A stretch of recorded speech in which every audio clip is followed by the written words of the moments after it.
Hello friends, कैसे हैं आप सब। आई होप कि अच्छे ही होंगे। मैं आशीष पांडे स्वागत करता हूं आप सभी का आपके अपने यूट्यूब चैनल स्टडी विद आशु में। कल के वीडियो में हम लोगों ने बात की थी क्वेड के बारे में, जिसके तहत 4 कंट्रियां आती हैं और पूरी तरह से इंडो पैसिफिक रीजन में मुक्त व्यापार की नीति अपनाने के बारे में बात की गई थी। आज का जो चैप्टर है इसमें आप लोग को व्हाइट बोर्ड पर दिख रहा होगा किसके बारे में हम लोग बात करने वाले हैं। एशिया का श्रीलंका दूसरा ऐसा देश बनने वाला है जो पूरी तरह से बुर्का को बैन कर देगा। अगर हम लोग बात करें कि बुर्का एशिया में सबसे पहले कहां पर बैन हुआ, तो वो चाइना ने बैन किया है। साथ ही अब क्या किया जा रहा है कि श्रीलंका में जो राजपक्षे फैमिली का वहां पर शासन चल रहा है इस समय, जैसे कि महिंद्रा राजपक्षे वहां के प्राइम मिनिस्टर हैं और उन्हीं के एक भाई हैं, वो क्या है वहां के प्रेसिडेंट है। ठीक, तो इन लोगों ने एक निर्णय लिया है कि पूरी तरह से श्रीलंका में बुर्का को बैन कर दिया जाएगा। ठीक, समझने का प्रयास करेंगे कि बुर्का को क्यों बंद किया जा रहा है, इससे क्या प्रॉफिट होगा या क्या लॉस हो रहा था। साथ ही देखेंगे कि बुर्का कुल कितने प्रकार का होता है और ये इस्लाम से रिलेटेड है क्या।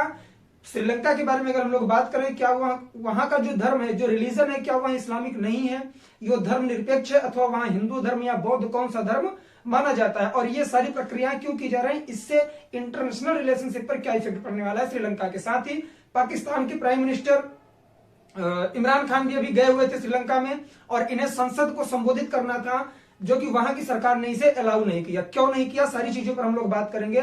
साथ ही वीडियो में यह भी देखेंगे कि और विश्व के कितने ऐसे देश हैं जिन्होंने बुर्का पर प्रतिबंध लगा दिया है और लगाने का रीजन क्या था। तो चलिए बिना किसी देरी की वीडियो की शुरुआत करते हैं। अगर आप लोग चैनल पर नए हैं, चैनल को सब्सक्राइब करें, बेल आइकन प्रेस करें, जिससे कि इस तरह का कोई भी वीडियो आए उसकी नोटिफिकेशन सबसे पहले आपको मिले। चलिए मेन पॉइंट पर बात करते हैं हम लोग कि यह निर्णय कहां लिया गया।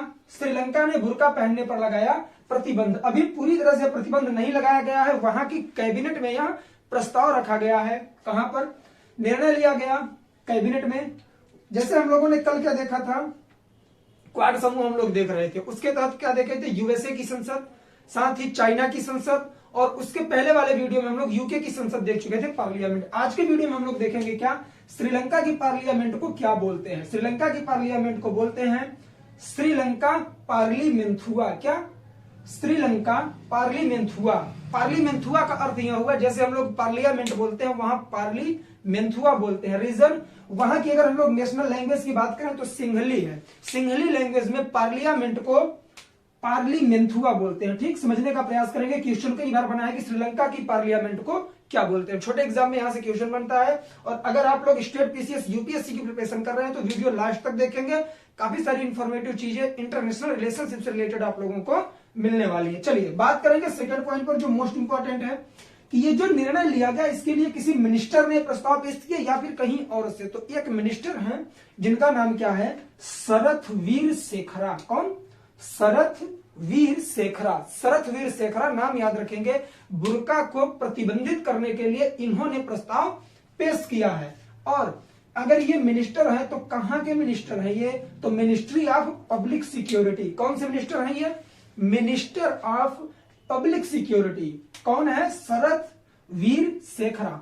इन्होंने ही पूरी तरह से श्रीलंका में बुर्का को बैन करने के लिए प्रस्ताव रखा। अगर अब हम लोग बात करें क्या वहां पर बुर्का बैन हो रहा है, तो क्या वहां पर इस्लामिक धर्म में शिक्षाएं दी जाती हैं या नहीं दी जाती है। तो जैसे इंडिया में हम लोगों का जो आर्टिकल 30 है, आर्टिकल 30 हम लोग, जैसे हम लोग मूल अधिकार पढ़ते हैं कहां से 12 से 35 तक में, तो आर्टिकल 30 जो है वो हमें कहता है अल्पसंख्यक वर्ग के जो व्यक्ति हैं वो अपने धर्म का प्रचार प्रसार करने के लिए अपने धर्म का प्रचार करें या फिर शिक्षा में इसे जोड़ सकते हैं। मतलब कि जो अल्पसंख्यक वर्ग के व्यक्ति हैं, जैसे कि अल्पसंख्यक में आते हैं कौन, मुस्लिम समुदाय, वो मदरसा क्या कर सकते हैं,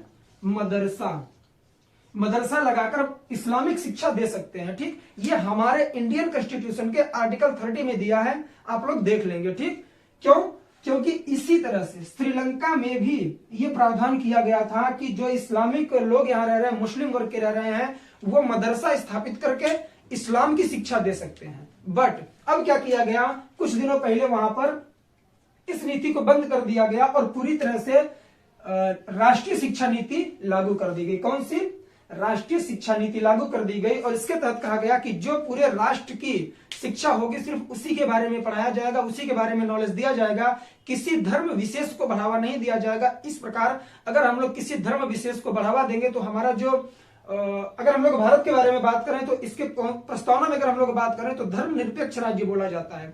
धर्मनिरपेक्ष का मतलब यह है कि किसी विशेष धर्म को बढ़ावा नहीं दिया जाएगा और ना किसी विशेष धर्म को अपनाया जाएगा, ना उसे कम किया जाएगा। ठीक, लेकिन अगर आप जैसे इंडिया के बारे में हम लोग पहले बात करते हैं, श्रीलंका बाद में जाएंगे। जैसे हमारा आर्टिकल 30 कहता है कि जो मुस्लिम वर्ग के व्यक्ति हैं वो मदरसा स्थापित करके अपने इस्लाम से रिलेटेड शिक्षा लोगों को दे सकते हैं। लेकिन क्या आपने कहीं यह देखा है कि कोई ऐसी स्कूल है जहां पर केवल हिंदू धर्म के बारे में बताया जाता हो, या फिर सिख, ईसाई या क्रिश्चियन, बौद्ध, इन सब के बारे में कोई अलग से स्कूल नहीं बनाई गई है? ना ही हमारे सिलेबस में कहीं भी हिंदू, मुस्लिम, बौद्ध, सिख, ईसाई किसी से भी रिलेटेड कोई भी टॉपिक नहीं दिया गया है। बट अल्पसंख्यक वर्ग मुस्लिमों के लिए यह प्रावधान आर्टिकल 30 के तहत दिया गया है कि वे मदरसा स्थापित कर सकते हैं और अपने धर्म विशेष की शिक्षा दे सकते हैं। तो अगर हम लोग धर्मनिरपेक्ष भारत की बात करते हैं तो ये उसमें एक अपवाद स्वरूप आ जाता है आर्टिकल 30। कई बार यह पूछा जा चुका है। ठीक, तो सेम प्रोसेस कहां पर है? श्रीलंका में है। श्रीलंका में भी यही हो रहा है।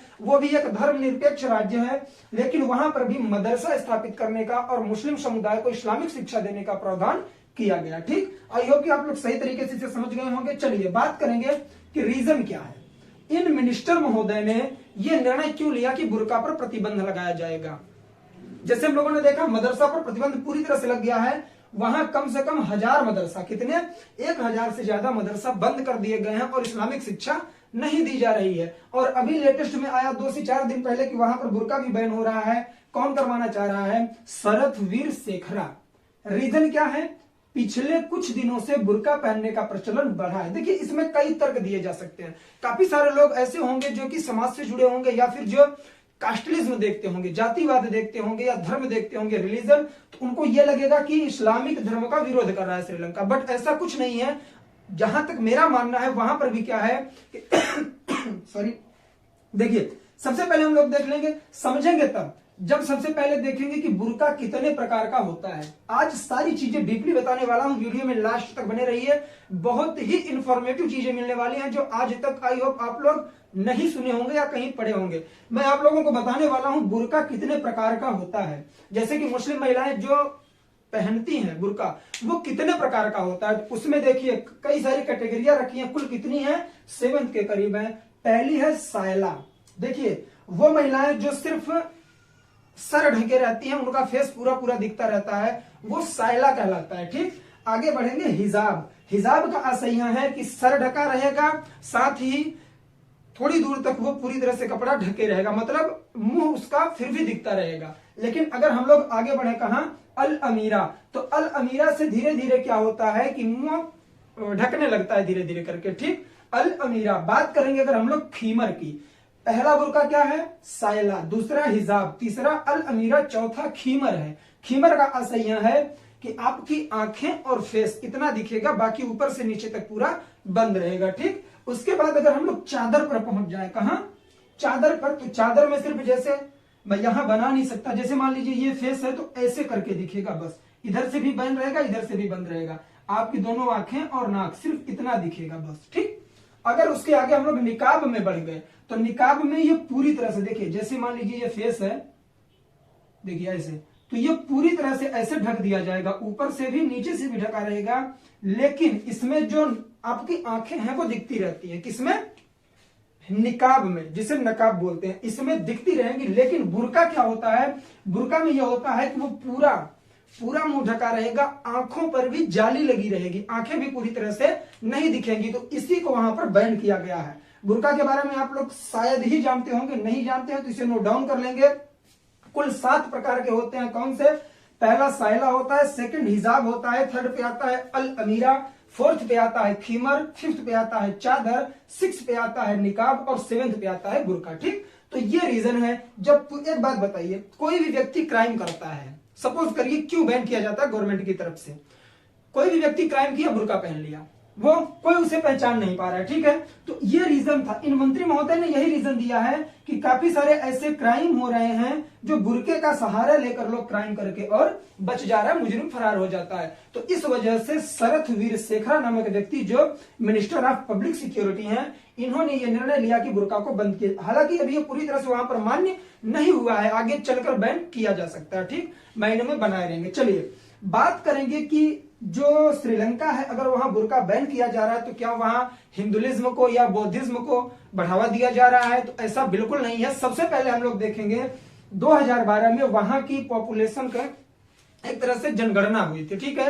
तो 2012 की जो जनगणना हुई थी तो श्रीलंका में कुल कितने व्यक्ति हैं? 2 करोड़, 2 करोड़ लोग, कितने? 2 करोड़ लोग हैं श्रीलंका में, ठीक। उसमें से अब हम लोग इसमें क्या करेंगे, डिवाइड करेंगे कि किस कास्ट या किस रिलीजन के व्यक्ति वहां कितने हैं। तो सबसे ज्यादा आपको वहां क्या मिलेंगे? बुद्धिस्ट मिलेंगे, बौद्ध धर्म को मानने वाले 70.1% बुद्ध धर्म को मानने वाले हैं। सेकंड पर आता है हिंदू, हिंदू धर्म को मानने वाले 12.6% व्यक्ति वहां पाए जाते हैं। थर्ड पे आ जाता है मुस्लिम कम्युनिटी, और ये कितना है? 9.7%, वहां की पूरी पॉपुलेशन का 9.7%। अगर ऐसे हम लोग देखें तो पहले पर बौद्ध, सेकंड पर हिंदू, थर्ड पर मुस्लिम की कम्युनिटी आ जाती है। फोर्थ पर सबसे कम कौन है? तो वहां क्रिश्चियन है, कितने? 7.6%। तो आप लोग गेस करिए, मान लीजिए जैसे भारत में कई सारे धर्म, भारत हमारा धर्मनिरपेक्ष राज्य है, बहुत सारे धर्म यहाँ पर हैं, लेकिन किसी को वरीयता नहीं दी जाती है। सेम श्रीलंका भी करता है, लेकिन यहां समझने का प्रयास करेंगे। मैंने जो ये लाइन लिख रखी, ये आपको समझने की कोशिश करनी चाहिए, क्योंकि यहां से बहुत ही इंपॉर्टेंट फैक्ट आप लोगों को मिलने वाला है। देखिए, सबसे ज्यादा बौद्ध धर्म को मानने वाले वहां पर हैं, हिंदू धर्म को मानने वाले 12, मुस्लिम को 9.7 और क्रिश्चियन को 7.6, ठीक है। श्रीलंका खुद को धर्मनिरपेक्ष कहता है। क्या? श्रीलंका खुद को धर्मनिरपेक्ष कहता है, वह किसी विशेष धर्म को बढ़ावा नहीं देता है, लेकिन वहां की जो सुप्रीम कोर्ट है वह बौद्ध धर्म को बढ़ावा देती है। क्या? वो बौद्ध धर्म को बढ़ावा देती है वहां की सुप्रीम कोर्ट, लेकिन श्रीलंका अपने आप को हमेशा धर्मनिरपेक्ष राष्ट्र बोलता है, ठीक है, हमेशा अपने आप को धर्मनिरपेक्ष राष्ट्र बोलता है। अप्रैल 2019 में ईस्टर बम धमाका हुआ था, कहां पर? श्रीलंका में। अप्रैल 2019 में श्रीलंका के ईस्टर में बम धमाका हुआ, जिसमें 200 लोगों की मृत्यु हो गई थी। और इसका तार कहां से जुड़ा था? आईएसआईएस से, कि मतलब आईएसआईएस वालों ने यहां पर बम धमाका किया और किसी विशेष समुदाय को टारगेट करके इन्होंने निशाना लगाया था और बम ब्लास्ट किया था, तो 200 लोगों की मृत्यु हो गई थी। तो काफी सारे लोग यहां से भी अटकलें लगा रहे हैं कि यहां इस्लाम धर्म के विरोध में जा रहा है श्रीलंका। काफी सारे लोगों का अपनी अपनी थिंकिंग है, जो जैसे सोच ले वैसे ठीक है, ठीक। आपको कैसे समझना है वो आपके ऊपर डिपेंड करता है। मैं क्या चीजें बता रहा हूं वो आप पे डिपेंड करता है, आप किस वे में लेकर समझ रहे हो। मैं ये कहीं नहीं बोला हूं कि वो इस्लाम का विरोध कर रहा है, ठीक। अगर आप लोग बात करें, क्या हुआ था कि जब कोरोना काल आया था तो उस समय वहां की जो गवर्नमेंट थी उसने जो मृतक, देखिए मुस्लिमों का क्या होता है, उन्हें दफनाया जाता है, लेकिन वहां की गवर्नमेंट ने कहा कि जिस व्यक्ति को कोरोना पॉजिटिव आ रहा है और उसकी मृत्यु हो रही है, चाहे हिंदू हो या मुस्लिम हो, जलाया जाएगा, दफनाया नहीं जाएगा। तो इसका पूरे वर्ल्ड में विरोध किया गया था, पूरे विश्व ने इसका विरोध किया था श्रीलंका का, लेकिन फिर भी श्रीलंका ने ये अपना रूल लागू रखा। बट अभी हाल फिलहाल में जब इमरान खान, आई थिंक 25 या 26 फरवरी के करीब इमरान खान पाकिस्तान गए हुए थे वहां की संसद को संबोधित करने, लेकिन वहां की जो गोटाबाया राजपक्षे और महेंद्रा राजपक्षे की सरकार है, दोनों भाइयों की, उन्होंने इन्हें संसद को संबोधित नहीं करने दिया था। तो जब इमरान खान श्रीलंका की यात्रा पर गए, उसके कुछ दिनों पहले ही कोरोना का काल धीरे धीरे खत्म हो रहा था, तो इस नियम को वापस लिया गया। किसके द्वारा? श्रीलंका की गोटाबाया राजपक्षे या महेंद्रा राजपक्षे की सरकार ने। याद रखेंगे, महेंद्रा राजपक्षे प्राइम मिनिस्टर हैं, गोटाबाया राजपक्षे वहां के प्रेसिडेंट हैं, और दोनों सगे भाई हैं। ये चीज हमेशा याद रखेंगे आप लोग, ठीक। चलिए अब हम लोग बात करते हैं, श्रीलंका से रिलेटेड चीजें हो गई कि बुर्का क्यों बंद किया जा रहा है, आई होप आप लोग समझ गए होंगे। और अभी पूरी तरह से बैन नहीं हुआ है, लेकिन मदरसा बैन हो चुका है। चलिए अब हम लोग बात करेंगे किसके बारे में, कि विश्व के कौन से ऐसे देश हैं, प्रमुख राष्ट्र हैं, जिन्होंने बुर्का को प्रतिबंधित कर दिया है। मैंने आप लोगों को एक वीडियो अपलोड किया था, आप लोग शायद देखे होंगे, जो पुराने स्टूडेंट्स होंगे, या फिर करंट अफेयर में, या उस टाइम में क्या कर रहा था, इंटरनेशनल ऑर्गेनाइजेशंस बता रहा था मैं। उस समय मैंने ये बात रखी थी, कौन सी, कि स्विट्जरलैंड जो कहां पर पड़ता है, यूरोप में पड़ता है, ठीक। वो एक यूरोपियन कंट्री है जिसने अपने यहां पर वोटिंग करवाई थी। स्विट्जरलैंड ने वोटिंग करवाई थी किसके लिए, बुर्का बंद करें या ना करें। तो उसमें 51% लोगों ने मतदान किया था कि बुर्का बंद कर दिया जाए। तो आई थिंक आज से 20 या 25 दिन पुरानी न्यूज है ये। उसमें आप लोग अगर देखेंगे तो आपको मिल जाएगा कि स्विट्जरलैंड ने पूरी तरह से बुर्का को बैन कर दिया। याद रखेंगे, लेटेस्ट है, करंट से जुड़ा हुआ था, ठीक। चलिए अब बात करेंगे यूरोपीय यूनियन के बारे में। यूरोपीय यूनियन के तहत जितनी कंट्रियां आती हैं, यूरोपीय संघ, उसमें कितनी कंट्रियों ने बैन किया है बुर्का को। तो सबसे पहले फ्रांस, ऑस्ट्रिया, बल्गेरिया, डेनमार्क, ये 3 कंट्रियां ऐसी हैं जिन्होंने सही मतलब कि सार्वजनिक क्षेत्र पर जो आपका पब्लिक क्षेत्र है वहां पर मतलब जहां ज्यादा लोगों की भीड़ भाड़ होती है वहां पर बुर्का को बैन कर दिया है। और साथ ही जो टर्की और नॉर्वे है इन्होंने भी थोड़ी थोड़ी मात्रा में कर बुर्का को बैन करना स्टार्ट कर दिया, ठीक, क्योंकि इससे क्राइम बहुत ज्यादा बढ़ जाता है। बात करें एशिया में तो एशिया का चीन पहला एक ऐसा देश है जिसने बुर्का को पूरी तरह से बैन कर दिया है। साथ ही अब श्रीलंका भी होने वाला है। तो आज के लिए बस इतना ही। आई होप कि आप लोगों को ये वीडियो पसंद आया होगा। अगर वीडियो पसंद आया है दोस्तों में शेयर करिए, नए हो चैनल को सब्सक्राइब करिए और बेल आइकन प्रेस करिए जिससे कि इस तरह की कोई भी वीडियो आए उसकी नोटिफिकेशन सबसे पहले आपको मिले। वीडियो खत्म करने से पहले मैं आप लोगों को एक चीज बता दूं, अगर आप लोग स्टेट पीसीएस या फिर यूपीएससी की प्रिपरेशन कर रहे हैं तो बेशक इस वीडियो का पूरा नोट्स प्रिपेयर करिए। प्लेलिस्ट में जाइए, आपको जितने भी वीडियोस मिलेंगे, आई थिंक 170 या 180 वीडियो हो चुके हैं जिसमें Indian geography, world geography, Indian constitution और इकोनॉमिक्स, साथ ही इंटरनेशनल ऑर्गेनाइजेशन, महत्वपूर्ण जीके और करंट अफेयर, ये सारे वीडियो आप लोगों को मिल जाएंगे। तो मेरा जो मोटिव होता है आप लोगों का नोट्स प्रिपेयर करवाना होता है। लेक्चर हर कोई दे सकता है, ठीक, आपको नोट्स प्रिपेयर करके चीजें रिवाइज करनी है जिससे कि आप लोग एग्जाम हॉल में एग्जाम देने जाओ तो उससे पहले एक बार सरसरी निगाह से भी अगर आप लोग देख लेंगे चीजें याद हो जाएंगी, ठीक। तो चलिए मिलेंगे नेक्स्ट वीडियो में, इसी तरह से प्यार बनाए रखिए। तब तक के लिए जय हिंद, जय भारत, बाय बाय। आप लोग अपना ख्याल रखें, पढ़ाई लिखाई करते रहें।